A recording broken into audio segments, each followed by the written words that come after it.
काली बरावत। या देवी सर्वभूतेषु शक्तिरूपेण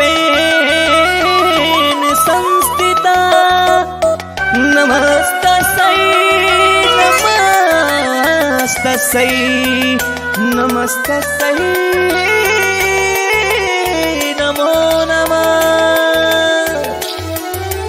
सूरज के लौके लागल देखा ललैया आहो भाग्य घरे सबके आवतार मैया।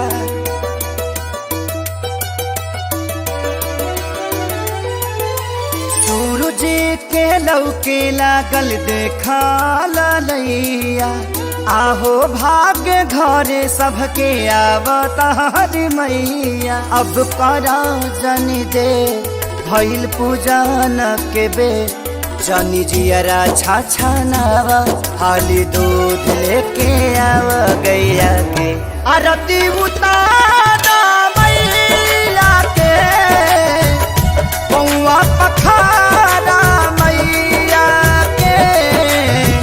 बड़ी भागे आईली माता रानी हो सेवा में खड़ा हो पानी हो।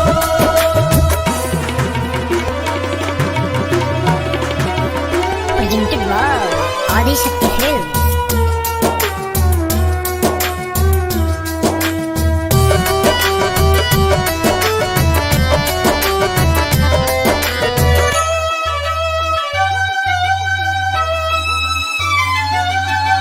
आचार से केहू पगरी से तो जब बाहर है जौना डगरी से।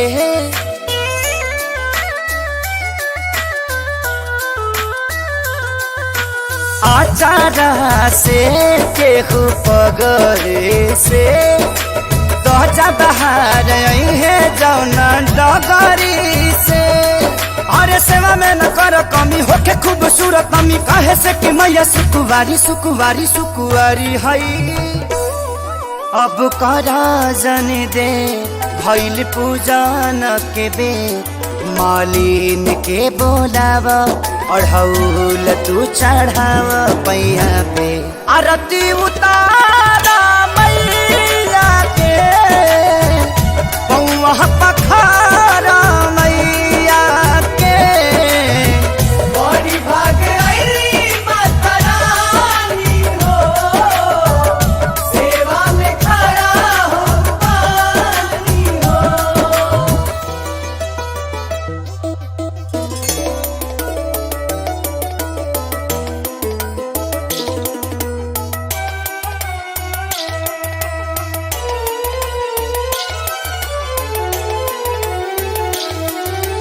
धरती के भाग दुए बेहरा जागेला चाही तो कुआर बड़ा नेक लगेला।